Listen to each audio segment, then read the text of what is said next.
Let's cut to the chase. The town supervisor feels no moral obligation to help the cats. If she doesn't have to, she won't. Good evening, Town Council. Good evening.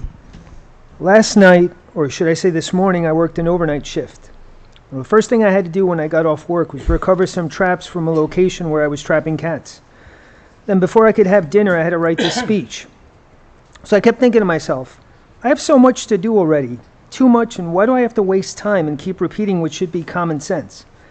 Because if we don't come out here to keep the issue of the lack of a cat shelter alive, it goes back to being forgotten. The apathetic and submissive attitude of the rest of the animal community in North Hempstead sure as hell isn't going to keep this issue alive. This is a war of attrition. As sick and tired as we are of coming here, we're not going to stop until we get a cat shelter, and we're going to remember who was sympathetic to us and who was dismissive. Dismissive like when we were told that state law doesn't obligate the town of North Hempstead to have a cat shelter, so go and change state law. Well, a few of us, like Stuart and myself, actually spoke to a couple of assembly members and senators. The difficulty with changing state law is that there are too few places that are miserly, like North Hempstead, and don't have a cat shelter. Most of the state is pretty decent about it. This is an election year.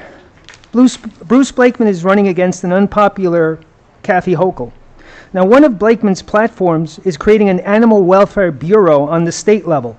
Frankly, that is the way to go.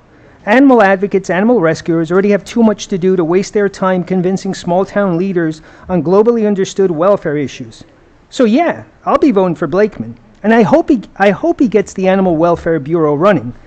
What do you think is the first thing all of us in this campaign are going to do when he gets that bureau operational? Wouldn't that put us in a better position for changing state law? Like I said, this is a war of attrition, and none of us are going anywhere. We either change state law, we'll change the town council, or outlast the town council, which frankly is the most likely scenario. We'll eventually get the cat shelter. And fair warning, we're going to tell the story of who was with us and who was against us. We're taking names, and we're going to make sure they're mentioned in the details when the shelter finally gets built. Now this Thursday, I'm going to help a very kind lady who spends all of her time feeding cats, spending out of her own pocket to cover the vet bills. I'm going to catch the cats for her. I'm going to get her the help she needs. We're going to take them to the vet. And ultimately, we're going to get her that cat shelter. See you next month.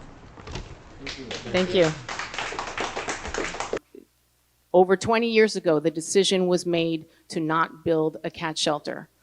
The biggest obstacle we have to obtaining a cat shelter is the town supervisor who has on several occasions stated we are not obligated, by state law, to have a cat shelter. This is an election year. This is an opportunity to remove someone who is completely indifferent to the cats. This is not based on political leanings, but rather on who is with us or against us on getting a cat shelter. If you truly want to help the cats, you must vote Jennifer DeSena out.